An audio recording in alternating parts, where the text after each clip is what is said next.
tal, amigos y amigas de la ciencia? Hoy vamos a terminar nuestro ciclo de charlas. Van a disculpar por el pequeño retraso, pero tuvimos una pequeña emergencia. Sin embargo, estamos aquí para brindarles justamente nuestro fin de charlas por el aniversario de Ciencia con Ciencia. Hoy tengo el gusto de tener a uno de los grandes invitados que hemos traído en esta semana. Para cerrar con broche de oro, nos va a estar hablando el magíster Diego Méndez, especialista justamente en ornitología, y nos va a estar hablando del fascinante mundo de las rapaces. Tengo el gusto de presentarles a todos ustedes a Diego Méndez. ¿Qué tal? ¿Qué tal, Roby? Buenas noches a todos los que nos están viendo. Aquí un gusto de estar aquí, de compartir esta pequeña charla con todos. No, el gusto es mío que puedas estar aquí, nos puedes estar hablando justamente de las rapaces. Antes de que empecemos y esperando que se conecten unos cuantos más para poder ver esto, les recuerdo que pueden compartirlo, comentar y dejar su reacción. Diego, quería preguntarte, como he estado haciendo con los demás invitados, ¿no? ¿Qué te parece el trabajo de la divulgación científica a ti? Bueno, es importantísimo, ¿no? Es un tema muy importante y, a ver, justo la presentación, la charla, yo la había armado para, en la primera parte, hablar un poquito de divulgación. Entonces, yo ahora mismo decir que es un tema que está en boga, ¿no? Y que hay que tocarlo, porque, bueno, la ciencia está ahí para responder preguntas, responder problemas, y el contar cómo es el proceso, cómo se hace esto, es igual de importante, ¿no? que la ciencia misma. Así que ahí estamos. Oh, muchísimas gracias. Ya puedes ir compartiendo si gustas tu pantalla. Como una vez más les recuerdo, ¿no?, a todos ustedes que pueden compartirlo para llegar a más personas. Si ya tienes lista tu presentación, ya la veo, sí la puedo agregar. ¿Te parece? Sí, adelante, Roby. Yo también estoy compartiendo, entonces vamos, si ya se ve, vamos adelante. Perfecto. Ya lo tenemos entonces en pantalla. No se olviden que pueden dejar las preguntas al finalizar justamente nuestra charlita. Diego, muchas gracias también de nuevo por la paciencia. Te dejo a ti la palestra y nos vemos dentro de un ratito. Muy bien. Gracias, Roby, nuevamente. Como decía al principio, para mí es un gusto estar aquí en el primer aniversario de Ciencia con Ciencia. Es una labor muy importante la que hacen, y bueno, ojalá que vengan muchos aniversarios más. Siempre es un reto comenzar proyectos nuevos, y es un reto aún más grande continuarlos. Entonces, felicidades a Ciencia con Ciencia. Roby, es un gran trabajo el que hacen, y muchas gracias por invitarme. Bien, entonces yo he querido preparar una charla cortita, no me voy a extender mucho, pero quisiera que la gente que nos está viendo y la gente que nos va a ver después responda a esta pregunta, ¿no? La que ponía aquí en el título. A ver, del 1 al 10, ¿cuánto les mueven las rapaces y por qué? Sería lindo discutir eso al final de la charla o después. Bien, divulgación científica. Entonces, hace rato comentábamos un poco ya qué es la divulgación científica. Es el comunicar el proceso científico, ¿no? La investigación científica, comunicar lo que hacen los científicos. La ciencia es algo que está muy en boga, como les decía, principalmente porque ahora tenemos, una gran cantidad de medios y de métodos de comunicación. Ahí están las redes sociales que han revolucionado la forma en que nos comunicamos. Entonces, obviamente, también van a revolucionar la forma en que se divulga la ciencia. Les decía también, la ciencia es muy importante porque es la única garantía de bienestar de la gente, de todos nosotros, porque la ciencia está ahí para responder preguntas, responder problemas, y si no se pueden resolver problemas a través de la ciencia, pues la misma ciencia te dice, a ver, no se puede, y no te la charla, no son datos, son hechos, es evidencia. Es muy importante comunicar esta evidencia. Entonces, bueno, hay una perspectiva de mí como biólogo de la conservación, biólogo de aves rapaces, sobre lo importante que es divulgar la ciencia. Sigo con dos símbolos, dos íconos de lo que es la divulgación científica, como tienen ahí a la derecha, imagino en la pantalla, bueno, a David Attenborough, ahí en la playa, ¿no? Quien no asocia a este gran naturalista con la divulgación científica, ¿no? Principalmente con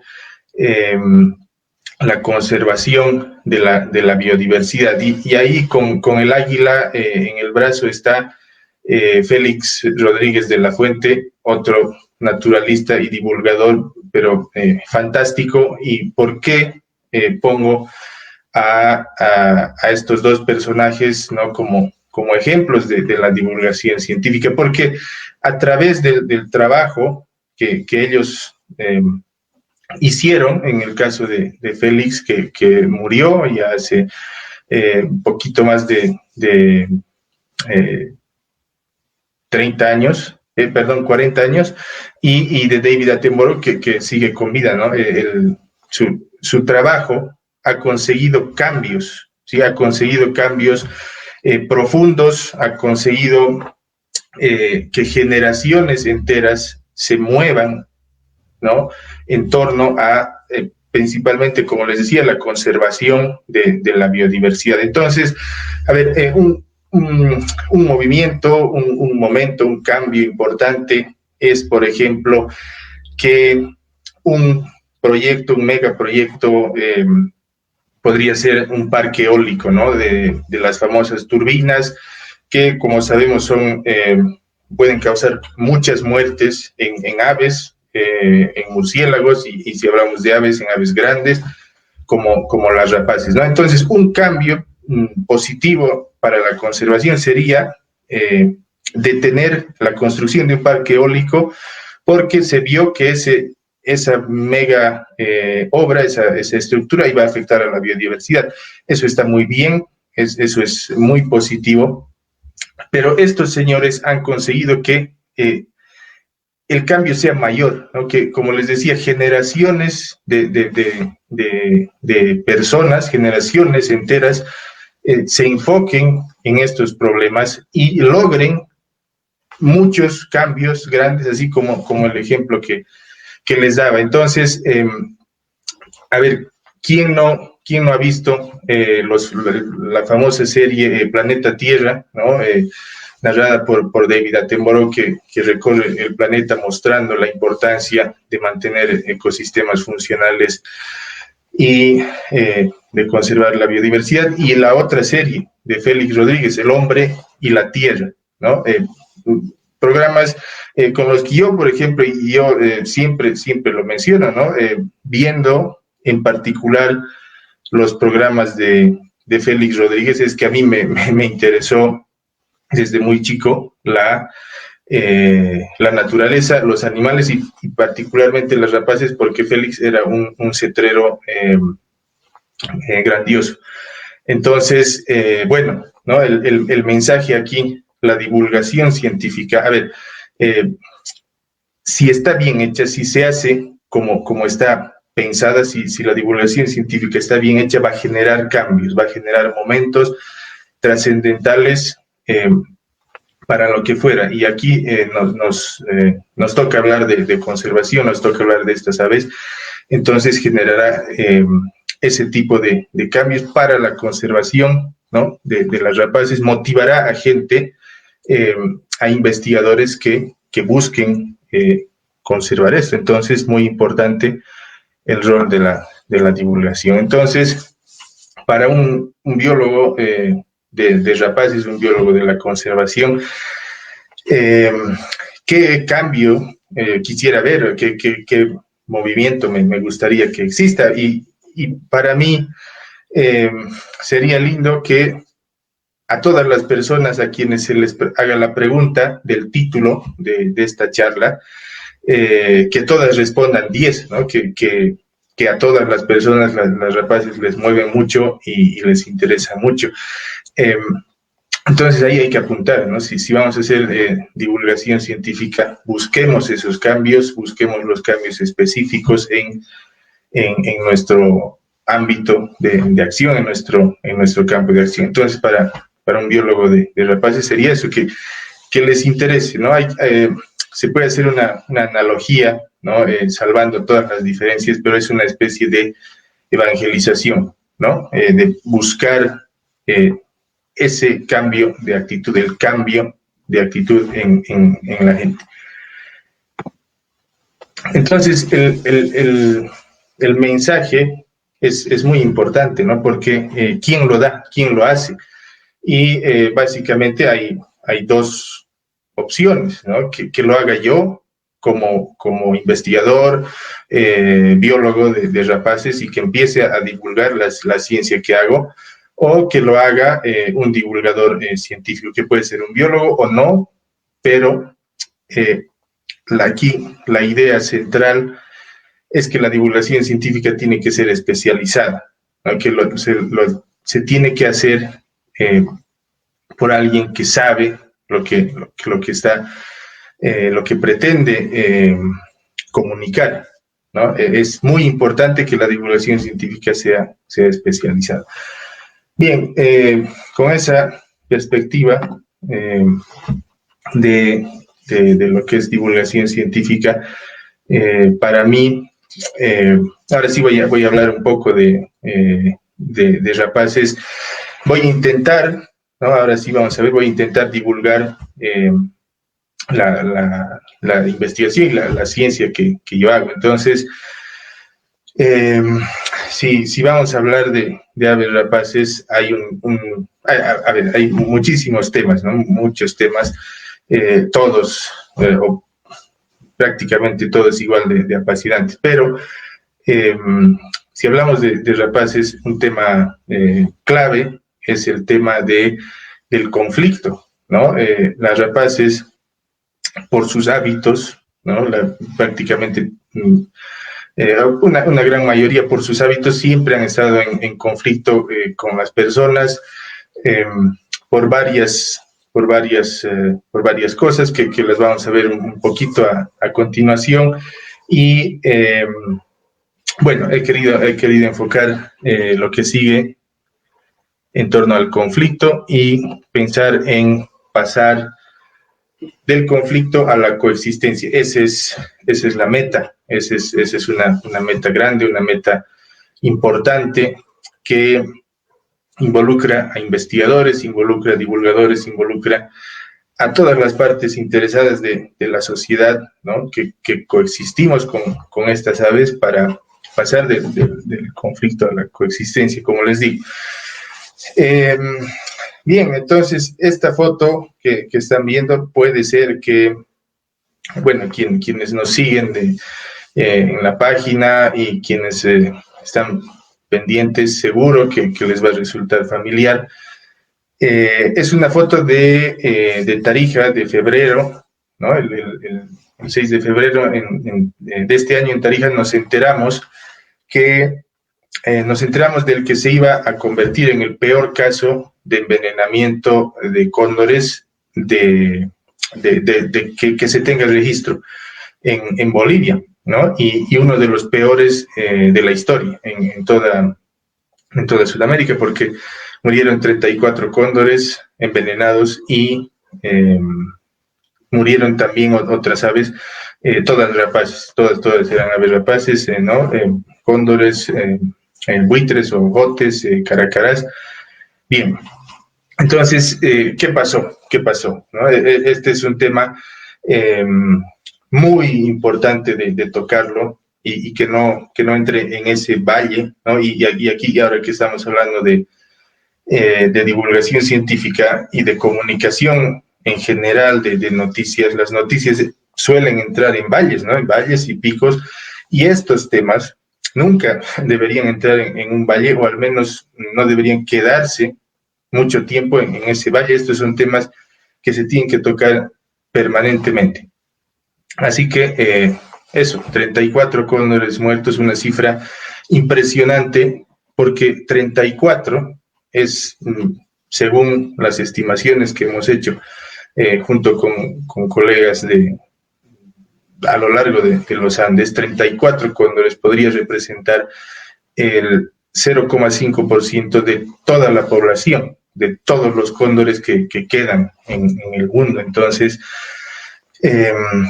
ese parece un número muy chiquitito, pero hagamos el ejercicio de extrapolar a lo que sería que de un solo golpe, en un solo evento, se perdiera el 0,5% de la población humana. Estamos hablando que países enteros tendrían que quedarse sin población, pero así, ¿no? En un solo evento de mortalidad. Y así de grave fue el caso que con todo lo grave del hecho, lo más grave es justamente el conflicto, ¿no? ¿Qué pasó? En esa ocasión, en esa localidad, la gente del lugar estaba teniendo ataques, estaba sufriendo ataques de su ganado por pumas o perros domésticos asilvestrados. Entonces, haciendo uso del método que estaba a su alcance, agarraron una carroña, la envenenaron y pasó lo que pasó. Probablemente el puma o los pumas y los perros que estaban atacando el ganado ni se acercaron a la trampa, a ese cebo envenenado, pero se acercaron los cóndores, bajaron a comer y ese fue el resultado. Entonces, ahí está, ¿no? Si no queremos que vuelvan a pasar este tipo de cosas, pues tenemos que atacar al conflicto. Tenemos que ver, a ver, ahí hay que hablar, por ejemplo, de mejorar las prácticas del manejo en el ganado, ¿sí? Tenemos que hablar de sensibilizar a la gente sobre el rol que cumplen estas aves en el ecosistema. Son carroñeros, ellos mantienen el ecosistema, los ecosistemas donde habitan, libres de estos focos de potencial contaminación ambiental que es la carroña. Asimismo, hay que darles, ¿no? Bueno, hay que regular la tenencia de las sustancias tóxicas que se usan como veneno, pero aquí el mensaje central es, a ver, eliminar a los cóndores, a las rapaces de esta forma, está muy mal, está pésimo, pero tenemos que ir a la raíz del problema, ¿no? Que es el conflicto. Y nosotros habíamos publicado meses atrás, bueno, pongámosle medio año, 6 meses antes a que pasó esto, nosotros habíamos publicado una nota que decía, ¿no? Una nota científica que decía que dice que en Bolivia las agregaciones de cóndores pueden ser tan grandes en una sola carroña que pueden juntarse hasta el 1% de la población mundial estimada en 6.700 individuos, porque nosotros en nuestras observaciones de campo en Bolivia hemos contado 67 cóndores o más, ¿no? Ya se imaginarán lo que es ver eso es un espectáculo impresionante de la naturaleza, pero nos alertaba, nos sonaba la alarma y nos decía, si ocurren envenenamientos en Bolivia, pueden ser catastróficos. Y ocurrió. Entonces, sin duda que es un mea culpa también para los investigadores y obviamente, para los gestores de medio ambiente en nuestro país, porque a pesar de que se sonó la alarma, falló ese canal, ¿no? Falló el canal de comunicación, el mensaje no llegó donde tenía que llegar. Entonces, muy importante mejorar ese canal de comunicación, y ahí entra el tema de la divulgación científica, por supuesto. Entonces, pasemos del conflicto a la coexistencia, un ejemplo muy, muy patente para todos de lo que puede pasar con los carroñeros, con los cóndores. Ahora hay un ejemplo de un águila mora, ¿no? Un ave rapaz diurna, y las águilas, gavilanes, aguiluchos, ¿no? Halcones. ¿Cuál es el conflicto? Igual, ¿no? Ancestral y de muchísimos años que tiene. Estos son predadores, ¿no? Estos sí son predadores, no como, a diferencia de los cóndores, y eso me olvidaba mencionar, los cóndores muy rara vez van a matar a un animal, y si lo hacen es porque este animal estaba en una situación vulnerable, o sea que sí iba a morir de una u otra forma, y los cóndores es como que lo apuran, ¿no? Entonces, por eso es que tampoco está justificado pensar que los cóndores son una amenaza directa. Bien, pero estas aves sí, las rapaces diurnas son predadoras, evidentemente, y pues pueden depredar principalmente sobre aves de corral. Entonces, para el productor, para la gente del campo, son un perjuicio, porque les está reduciendo la producción, les está predando sus aves de corral. Entonces los matan, ¿no? Y los matan, entonces matan a cualquier rapaz, y pueden haber especies que muy rara vez se van a alimentar de presas como gallinas o como patos o pavos, pero porque es rapaz, entra ahí al grupo de las aves que se tienen que eliminar. Entonces, y estos son temas que hasta a ver, podrían decirse trillados, ¿no? De que quién estuvo primero, ¿no? La fauna o la gente se está entrando al hogar de la fauna silvestre, y bueno, ese tipo de mensajes, ¿no? Y ese tipo de mensajes hay que filtrarlos mucho también, porque, a ver, no hay que irse ni a un extremo ni al otro, ¿no? Ni al extremo de eliminar a todas estas aves, o al extremo de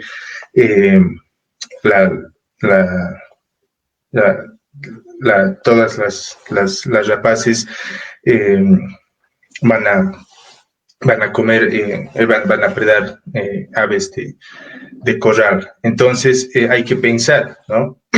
Si uno deforesta, porque estas especies dependen mucho del bosque, y si modifica esos hábitats, esos lugares, tanto o lo suficiente como para que desaparezcan las presas naturales, y como para que les resulte más fácil cazar a nuestras aves de corral. O sea, nosotros estamos sirviendo la mesa, pues, ¿no? No podemos quejarnos. Entonces, si no queremos tener ese conflicto, y si ya hemos transformado esos ecosistemas tanto, pues vamos a las medidas de mitigación.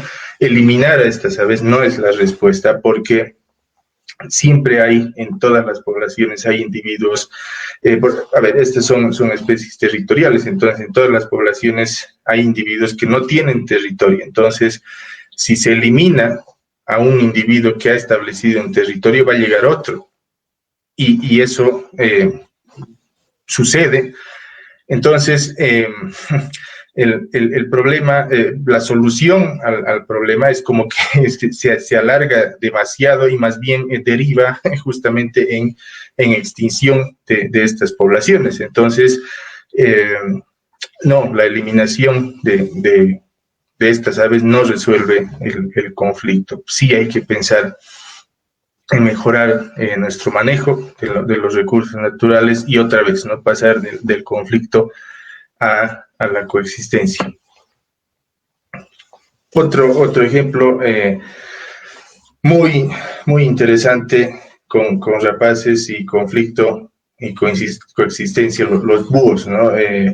Un trabajo que hicimos y que presentamos en el Congreso de Ornitología, el Congreso Boliviano de Ornitología del 2017, el noveno Congreso Boliviano de Ornitología. Nosotros estudiamos la percepción de la gente sobre aves rapaces en general. Y bueno, los búhos son como un grupo aparte porque tristemente y muy parecido a lo de que todas las águilas y los halcones son depredadores que hay que eliminar, con los búhos muy parecido así de forma ancestral. Se cree que son aves de mal agüero, ¿no? que dan mala suerte en términos más sencillos, y que hay que deshacernos de estas aves, ¿no? Cosa que no hay ninguna evidencia que nos pueda llevar a pensar eso, ¿no? Los búhos son aves, viendo desde esa óptica, ¿no?, son completamente inofensivas, ¿no? Y además que hay especies como, por ejemplo, la lechuza, ¿no? La lechuza de campanario, que se alimentan casi exclusivamente de roedores, y sabemos que los roedores pueden convertirse en plagas y nos están haciendo un servicio impresionante, ¿no? Los búhos, las rapaces nocturnas en general. Entonces, acá ya la estrategia es distinta, ¿no? Porque yo les decía, mejoremos nuestro manejo de los recursos naturales para reducir el conflicto cuando se trata de predación, por ejemplo. Pero acá es trabajar con educación, trabajar con enseñanza, sensibilización, ¿no? Y comunicar a la gente que sobre la base de percepciones que yo creo, yo vi y que no sé quién me contó, no puedes eliminar nada, ¿no? Sea búho, sea lechuza, sea lo que fuera. Así que hay otro tema interesante de las rapaces, los búhos, y estas creencias muy extendidas aquí, como les decía, en Chuquisaca lo vimos y comparamos, ¿no? Sitios de la ciudad con ciudades intermedias y los alrededores de la ciudad también, pero era muy recurrente lo que la gente cree sobre los búhos. Entonces, bueno, hay que desmitificarlo, hay que meter mucha divulgación aquí y pasar del conflicto a la coexistencia. Bien, un ejemplo, solo uno, y les decía al principio de la charla, ¿no? Los temas y los aspectos de los que se pueden hablar y que se pueden estudiar sobre estas aves son muchísimos, y todos son muy apasionantes. Entonces, un motivo más de por qué estas aves ¿no? Y lo que están viendo ahora es una captura de pantalla que muestra los movimientos de un cóndor andino, ¿sí? Es un cóndor, una hembra adulta de más o menos 20 años, más de 15 años con seguridad, que fue rescatada en La Paz este año y luego de su rescate y su rehabilitación en el bioparque Vestipacos de La Paz fue reinsertada, fue liberada. Luego de su liberación, pues hizo unos movimientos espectaculares, como pueden ver. Y aquí sí marca el cursor. Bueno, aquí sí está marcando el cursor. La liberación fue más o menos aquí, ¿no? Fue muy cerquita del cerro del Nevado Mururata en La Paz. Esto fue a fines de febrero, ¿no? Y luego hizo estos viajes que son realmente impresionantes, ¿no? Porque claro, aquí está la frontera Bolivia-Perú y este cóndor cruzó la frontera sin ningún problema y llegó hasta Perú. Bueno, los puntos más separados entre sí están a casi 750 kilómetros, ¿no? 750 kilómetros es una distancia enorme y ha volado sobre un área de aproximadamente 35.000 kilómetros cuadrados. Impresionante, es impresionante la ecología del movimiento de estas aves, cómo al hacer uso de esta tecnología, de los métodos de telemetría satelital, podemos estar mejor informados para conservar a esta especie, en este caso el cóndor, y evidentemente que un estudio de este tipo se podría hacer con cualquier especie de rapaz, de hecho, y con muchas otras especies. Pero bueno, el cóndor es un ejemplo muy interesante, extremo en muchos sentidos, ¿no? Imagínense, 35.000 kilómetros cuadrados, ustedes lo están viendo, ¿no? Es impresionante y un mensaje claro es que si queremos conservar al cóndor, ¿no? Tenemos que pensar más allá de las fronteras, ¿no? Más allá de nuestras áreas protegidas.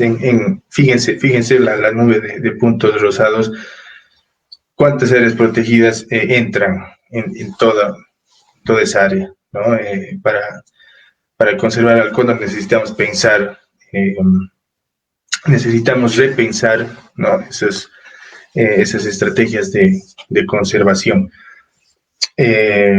Así que, nada, este es solo un ejemplo de todo lo fantástico que pueden ser estas aves, desde el cóndor más grande, tan grande, hasta los halcones más pequeños. Son fantásticos, son impresionantes. Y bueno, ya casi para terminar, la divulgación científica, sea sobre biología, ecología de aves rapaces, sobre el tópico que fuere, tiene que ser entretenida, ¿no? Tiene que ser entretenida. Y aquí refuerzo el mensaje, los mensajes previos que les hacía, ¿no? La divulgación científica, si está bien hecha, va a generar los cambios que queremos. Para que esté bien hecha, tiene que hacerse de forma especializada por especialistas, y un especialista podrá divulgar ciencia de forma entretenida, de forma atrapante, ¿no? Me parece que es, sí, el mensaje central que quería dar. Y bueno, otra vez, muchísimas gracias por la invitación a participar aquí. Y como programa de investigación estamos creciendo pasito a paso, y poder participar de estas actividades nos ayuda muchísimo, nos ayuda a que más gente se entere de lo que estamos haciendo. Así que ahí está el contacto. Cualquier tema, cualquier consulta que tuvieran sobre aves rapaces, seguro que se las vamos a poder responder, y si no podemos, contamos con una red de colaboración enorme dentro de Bolivia y fuera de Bolivia, así que tal vez tardemos un poquito, pero cualquier tema de aves rapaces lo vamos a poder responder, así que muchísimas gracias. Muchas gracias a ti, Diego, está muy interesante. Yo creo que lo que nos has dicho en realidad es muy importante, porque yo creo que todos los que estamos relacionados con el mundo de la biología y amamos la naturaleza, lo de los cóndores nos ha golpeado muy duro. Tenemos muchas personas que nos están escribiendo justamente en estos momentos, así que vamos a empezar justamente con la primera que nos dice Evelyn González. Dice: realmente debería ser un 10 para todos, porque todas las especies coexistimos y nos necesitamos. Un ejemplo es que las rapaces ayudan a controlar la multiplicación de roedores como ratas, ¿no? También tenemos a Vanessa Bejarano, que dice: no, Diego, un fantástico trabajo, muchas felicidades. Mi pregunta es: el cóndor que tienen datos GPS observados, ¿hay alguna selección de hábitat de manera estacional? Esta pregunta surge si al ser un ave rescatada buscó áreas más pobladas o no. Gracias, Vanessa, y un saludo. Es una muy buena pregunta. Como les decía, el cóndor fue reinsertado porque es un cóndor silvestre, ¿no? Es un cóndor que nació en silvestría. Entonces, bueno, fue reinsertado el 23 o 26 de febrero de este año. Entonces, todavía no podríamos hablar o podríamos analizar sus movimientos y su selección del hábitat desde un punto de vista estacional, ¿no? Es todavía muy poco tiempo, pero lo que sí está muy interesante son estos viajes que ya los estamos documentando entre países, ¿no? Ya ha cruzado la frontera Bolivia-Perú, si no me equivoco, 4 veces, ¿no? Al principio nosotros pensábamos que se iba a quedar más tiempo en Perú, porque luego de su liberación no tardó mucho en irse a Perú, pero bueno, eso podría comentar. De momento, análisis estacionales no nos alcanzan los datos de ese individuo. Sí, es impresionante, ¿no? Que un ave tan grande pueda volar tanta distancia. Bueno, en realidad creo que no. Quería también preguntarte, esto ya de manera más personal, que ¿cómo está, o si sabes algo de la situación de la primera cóndor que se liberó, ¿no? Que yo tengo entendido que fue Palca. Sí, sí, ese cóndor también es una hembra adulta, y el procedimiento fue muy parecido, ¿no? Palca nos abrió o abrió las puertas para hacer investigación de cóndores mediante la telemetría satelital, y quizás más trascendental que esto fue que por primera vez, ¿no?, muchas instituciones, muchas partes interesadas se para que esa iniciativa salga adelante, ¿no? Porque a Palca la rescató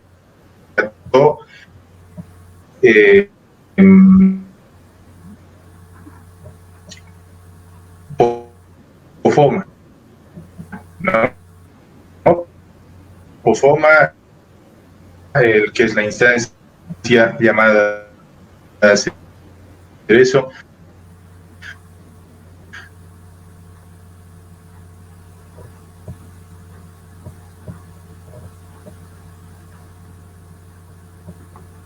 Participaron todas las instancias gubernamentales, como no, participaron también.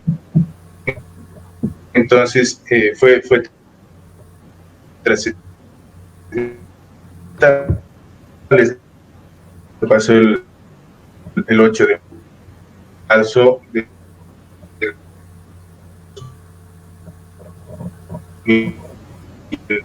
negro en lo que se refería al cóndor, ¿no? Porque por una u otra razón nosotros no habíamos podido explorar esa parte de la cordillera, pero gracias a... Bien. Discúlpeme un segundito, parece que tenemos un corte. Déjeme que pregunte.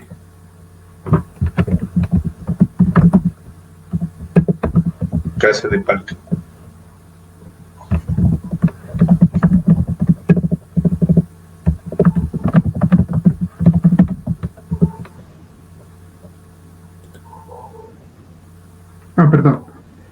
Perdón, pensé que se había cortado. ¿Me puedes escuchar bien, Diego? Disculpa. Sí.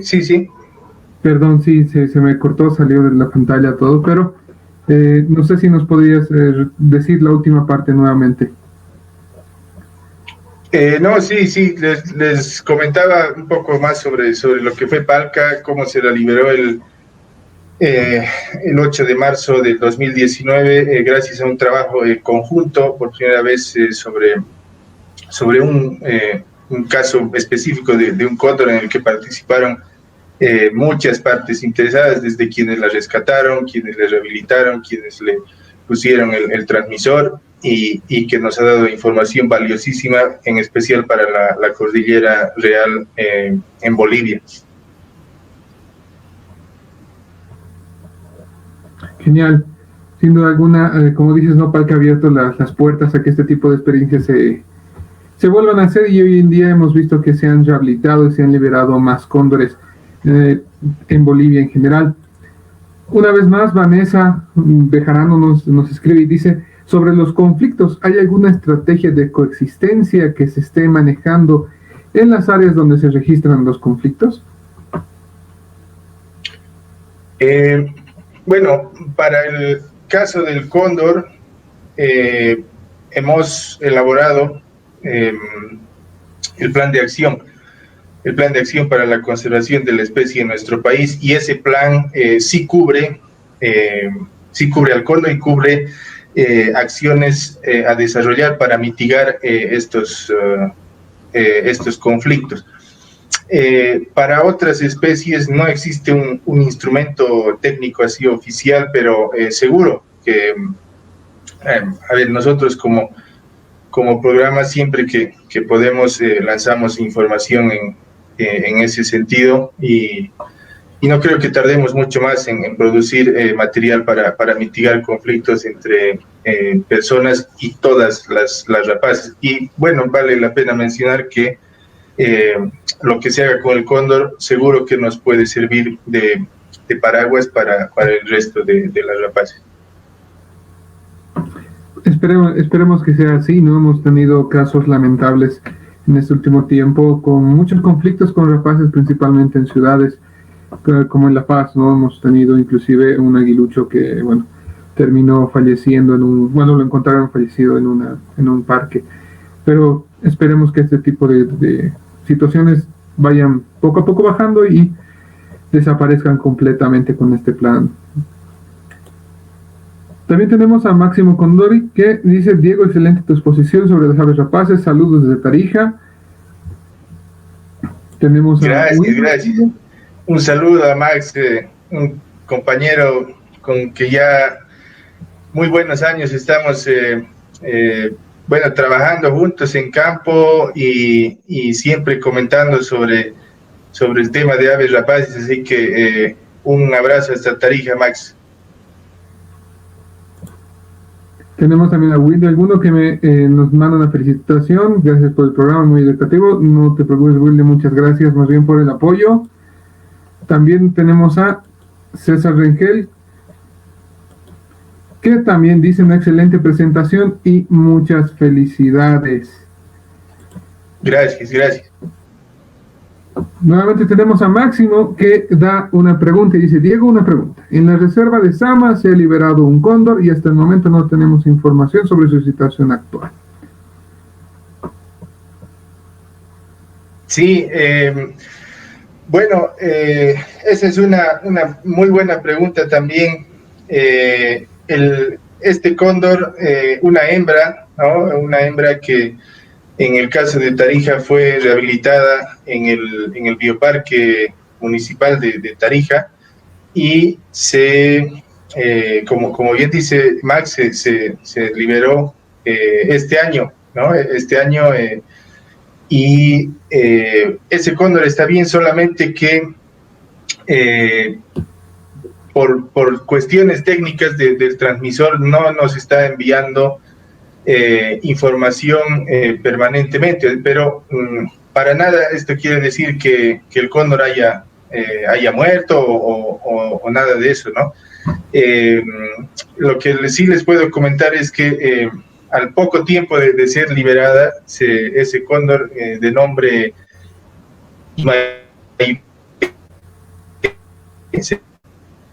7 años de edad, y Maybet se fue al norte. Maybet se fue desde la cuesta de Sama hasta el límite. Sí, ahí pasó buen tiempo.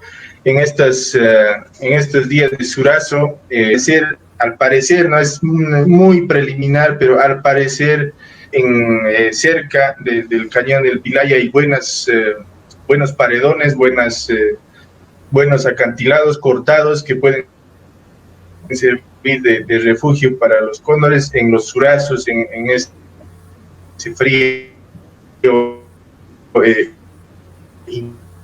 intenso, ¿no? De Chacatarija, bajó hacia las serranías que están al este de la ciudad de Tarija, y está perdida, si no estoy mal, unos 10 días. Perdida, como les decía, me refiero a que no nos está mandando datos, pero de ningún modo en 10 días podríamos decir que ese cóndor murió, ¿no? Y Maybet con seguridad está bien, y en cuanto haya novedades, se las comunicaremos, como hicimos ya hace algunos días en conjunto con el Bioparque de Tarija, porque ahí está la colaboración, ¿no? Estamos trabajando en conjunto para hacer esto, y pronto habrán novedades sobre Maybet. Perfecto, yo creo que con el gran trabajo que se ha venido haciendo debe estar seguramente bien. También tenemos a Carla Crisbert que dice, ¿no? ¿Qué tipo de áreas verdes escogen las aves rapaces para nativas para sus nidos?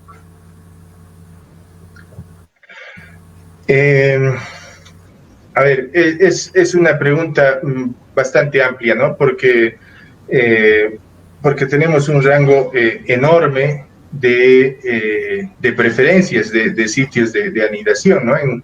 En Bolivia hay 95 especies de aves rapaces, entre las nocturnas, los búhos, ¿no? Las diurnas, los halcones, águilas, y los buitres y cóndores, ¿no? 95 especies, entonces, de todos los tamaños, todos los hábitos. Hay especies como los cóndores o los halcones, ¿no?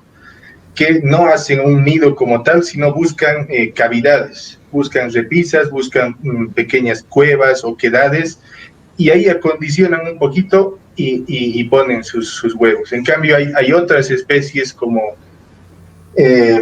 los gavilanes, ¿no? La mayoría de los gavilanes, los chubís, por ejemplo, que es una especie muy común de gavilán, ellos sí hacen nidos, ¿no? Hacen nidos de tipo copa, con ramitas, y ahí están, ¿no? Un ejemplo igual extremo, el águila arpía, ¿no? Las arpías y otras águilas grandes, ¿no? Como el águila del Chaco, como el águila castaña y negra, hacen nidos muy grandes y por lo general buscan los árboles más grandes en sus territorios, ¿no?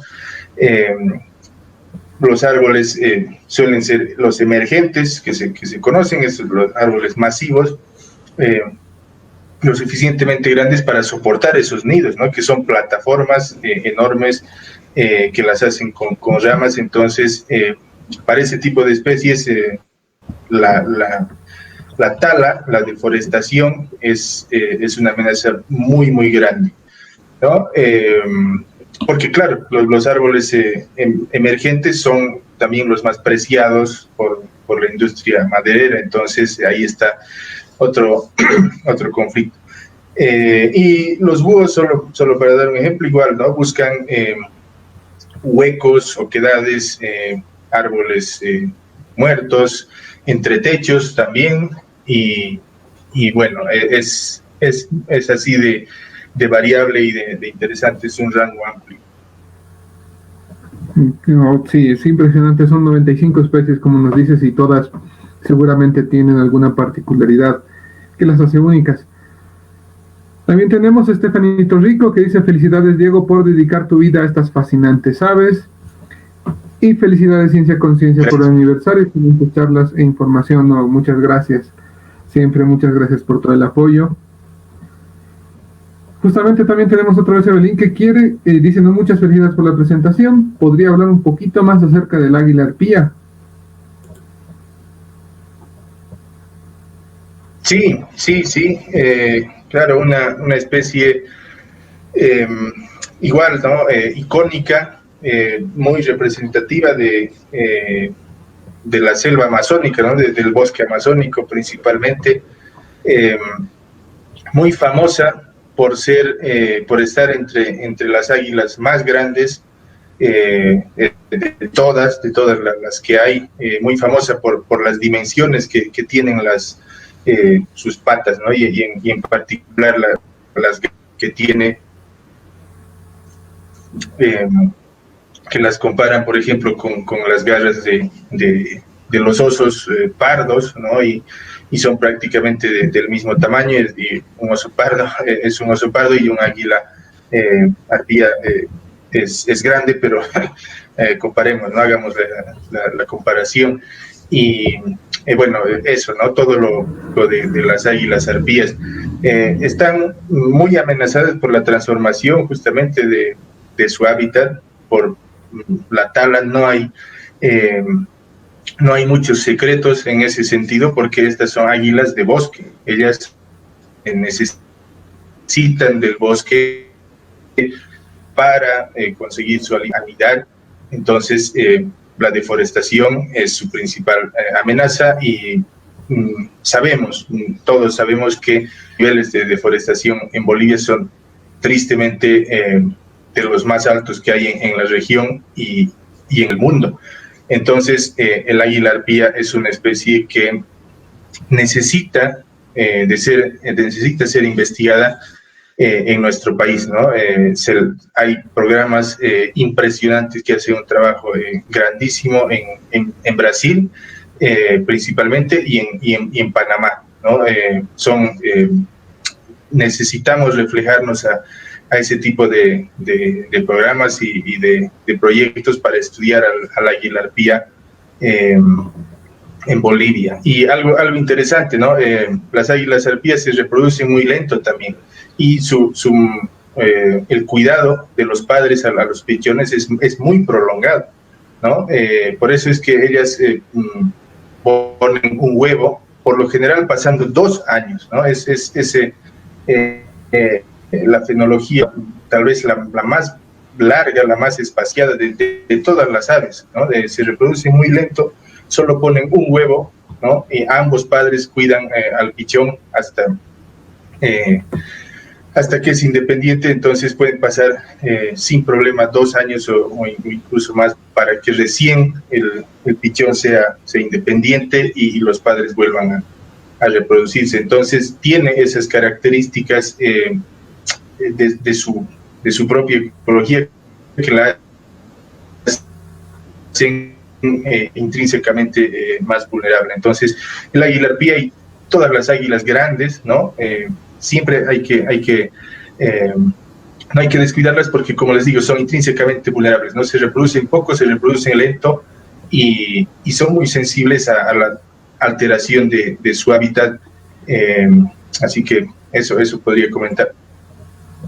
Sí, ¿no? Sabemos que tenemos ahí un vacío. Yo creo que sería muy importante también investigar de esta ave, que personalmente es una de mis águilas favoritas. Yo creo que impresionante ver una arpía,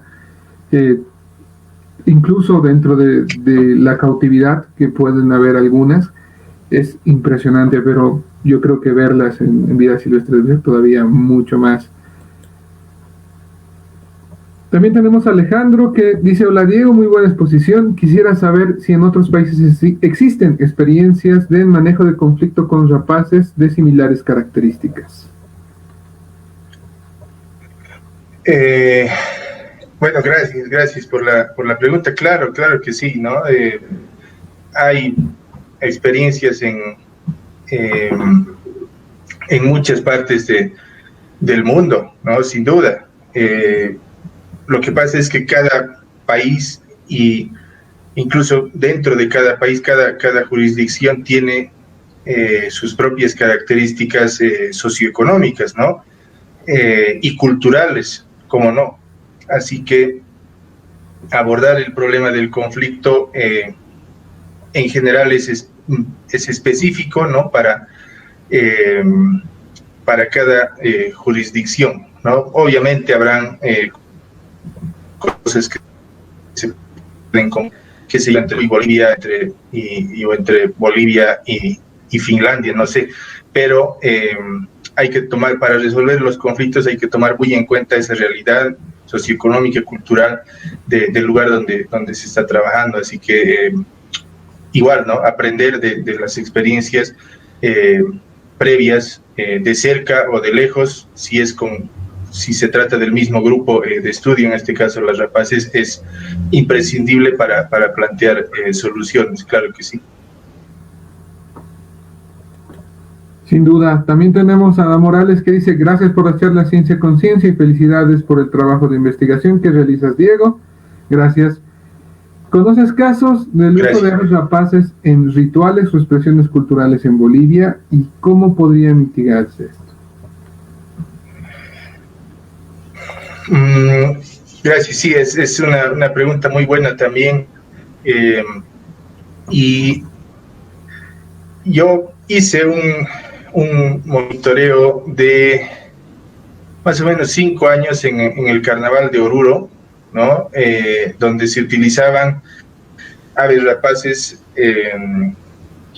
se utilizaban búhos, el jucu, el búho virginianus, ¿no? El búho más grande que tenemos por acá, lechuzas, la lechuza, se utilizaban gavilanes, el gavilán variable, y cóndor también, cóndores en menor medida, ¿no? Yo les estoy hablando del periodo 2010, 2009, 2014. Tengo experiencia de primera mano con eso, ¿no? Y para ese tipo de usos de las rapaces, porque en ese caso, en el caso del carnaval de Oruro, eran para los tocados, ¿no? Para los tocados. Entonces, hay que ver dos cosas. La primera es que el trasfondo es cultural, ¿no? Sí, y hay muchos ejemplos, como lo del quirquincho en las matracas, ¿no? El trasfondo es cultural, pero ahí se tiene que explicar nuevamente que un valor cultural no está por encima de un valor de conservación, de un valor biológico, ¿no? Entonces, puede ser que se hayan utilizado todas esas rapaces que he mencionado para hacer tocados de danzas tradicionales que son patrimonio cultural y todo, y está muy bien, pero lo que les digo, ¿no? El valor cultural no puede estar por encima del valor de conservación, y ahí entra un poco sensibilizar a la gente sobre ese tema. Otro es inventariar, ¿no? Inventariar que, según tengo entendido, se han inventariado tocados y artefactos y objetos hechos con animales enteros o partes de animales en cierta medida, ¿no? En mayor o menor medida se han hecho estos inventarios, pero quizás sería bueno ir más allá, ¿no?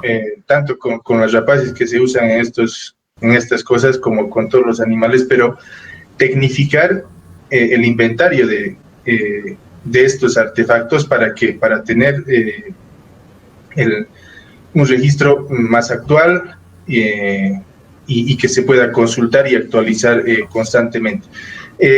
Después, ¿no? Aparte de estas festividades muy visibles como los carnavales, hay otras expresiones culturales que también utilizan a aves rapaces en zonas, a ver, no sé si remotas, pero sí no muy visitadas del país, tanto en los Andes como en las tierras bajas, que nos vamos enterando, ¿no? Por fotos en redes sociales, porque nos contaron, porque nos mandaron. Entonces, esto del uso de las rapaces en ritos y en artefactos es un campo que necesita de mucha investigación. Puede ser una amenaza más grande de lo que aparenta en este momento.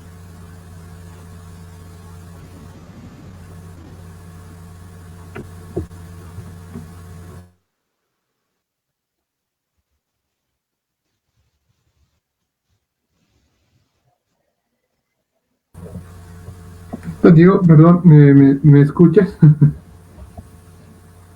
Sí. Perdón, sí, hay unos problemitas en la conexión. No sé si otra vez, perdón, disculpar si nos puedes repetir la última parte. Bueno, sí, que el uso de rapaces en ritos y en artefactos, en temas culturales, podría ser una amenaza más grande de lo que parece, ¿no? Entonces necesita de mucha investigación.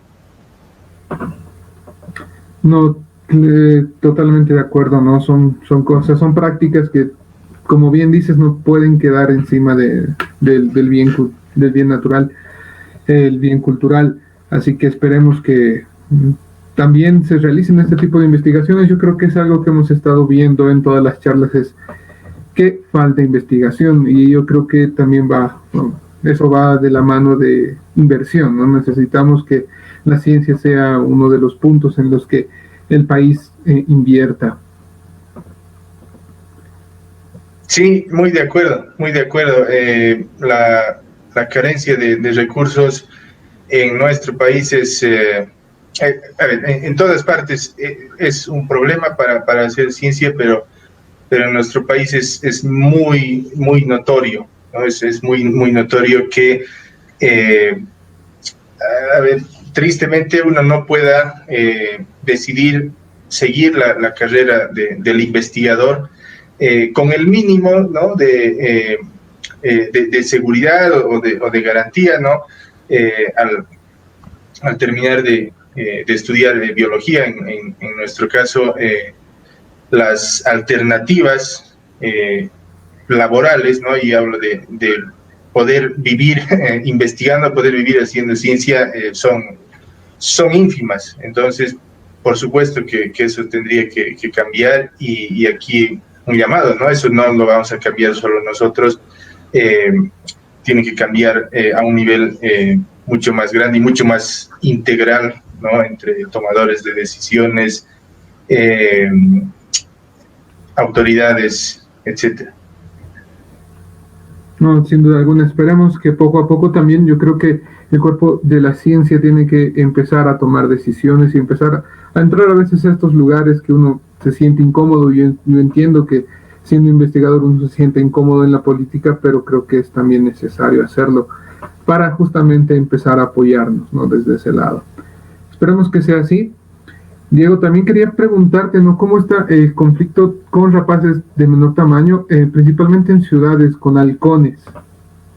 A veces no les prestamos mucha atención a estos animalitos. Bueno, en general, en las ciudades eh, no se eh, no se manifiesta el conflicto tanto como en el campo, como en el área rural, porque en las ciudades las rapaces no están predando sobre un ave de corral, ¿no? Por ejemplo. Entonces, en las ciudades el conflicto en ese sentido capaz que es menor, que no es un problema muy grande, pero si hablamos de lugares urbanos o urbanizados, lo que sí es un problema, una amenaza y un tanto distinta, son, por ejemplo, las electrocuciones, ¿no? Eh, la, los tendidos eléctricos, bueno, si es un lugar urbanizado, por supuesto que van a estar ahí y por supuesto que van a estar donde esté la gente. Entonces, la electrocución de aves rapaces, en general las de porte grande, es un problema, ¿no? Es un problema, es una amenaza que hay que verla en lugares urbanizados. Si hablamos de especies de los halcones, ¿no? De los halcones pequeños, pues están ahí en las ciudades, el famoso Kili, ¿no? Que es el halcón más pequeñito, está en las ciudades, se ha adaptado a los ecosistemas urbanos y puede suceder que el Kili, al igual que la lechuza, ¿no? Decidan anidar en un entretecho o en un lugar de una casa donde la gente no los quiere, ¿no? Donde no quieren que esté ahí. Y ahí puede haber un posible conflicto, porque claro, las lechuzas, por ejemplo, y los quiliquilis también pueden tener nidadas muy grandes, ¿no? De 4, de 5, las lechuzas de 7, 8, ¿y qué haces si te están haciendo ruido ahí en el entretecho y no sé qué, y las quieres sacar, pero no puedes, ¿no? Porque al final es tu responsabilidad, porque si uno no quiere que las aves aniden en su casa, ¿no?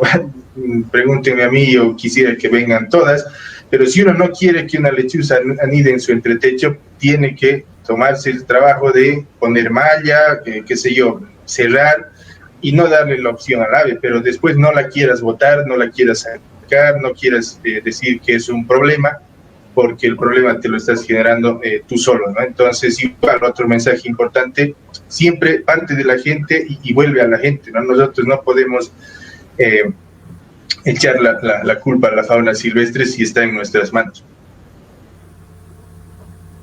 Sí, totalmente de acuerdo, ¿no? Es responsabilidad de uno mismo. Si uno no quiere, pues tiene que tomar los recaudos. Yo creo que ese consejo va con toda la fauna, ¿no? Como bien nos estabas diciendo, si tienes la mesa servida para algunas rapaces, pues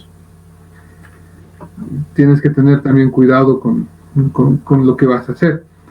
Finalmente tenemos a Will Alguno que nos dice, ¿no? Que quería decirles muchas gracias por el trabajo de rehabilitación y liberación de cóndores. Es una labor muy noble.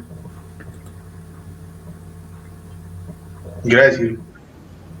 Yo creo que sí, Diego, igual que a todos, yo creo que vamos acabando nuestra charlita. Te agradezco un montón, no solamente por haber aceptado venir a Ciencia Conciencia y darnos esta gran charla.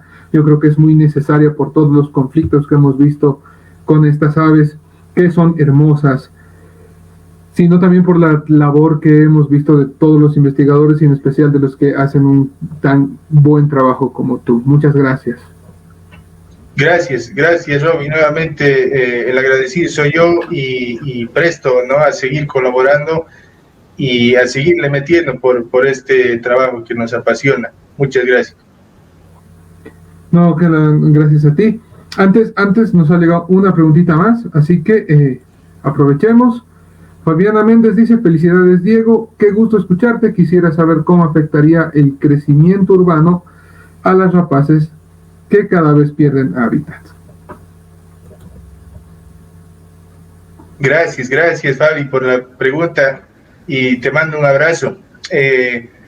Bueno, es variable, ¿no? Porque van a haber especies que en entornos urbanos o urbanizados les va a ir mejor.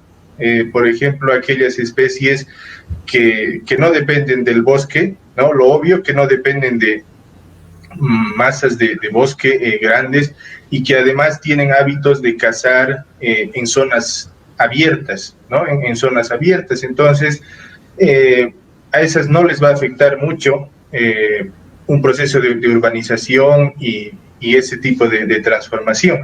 Pero aquellas especies, y reitero, las que dependen mucho del bosque, por ejemplo, la urbanización sí les va a afectar y sus poblaciones eventualmente se van a ver reducidas. Pero sí, ¿no? La transformación, la alteración del hábitat es una amenaza para toda la biodiversidad en general y para las rapaces en particular, porque son sensibles, ¿no? Ellos son depredadores que necesitan mantener territorios con poca perturbación, ¿no? En los casos de las especies más sensibles, así que, por supuesto, la alteración de sus hábitats hay que tenerla también bajo control y hay que tratar de usarlas, ¿no? Como los indicadores que pueden ser muchas de estas especies para ver cómo le está yendo a ese ecosistema o a esa localidad, cómo está su funcionalidad y su conservación.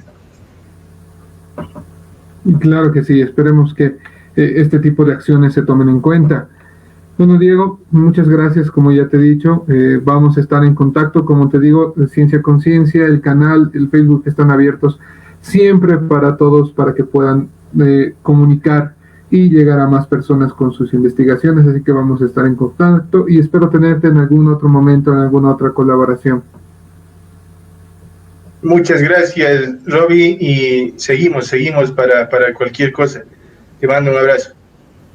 Igualmente, Diego, te mando otro abrazo.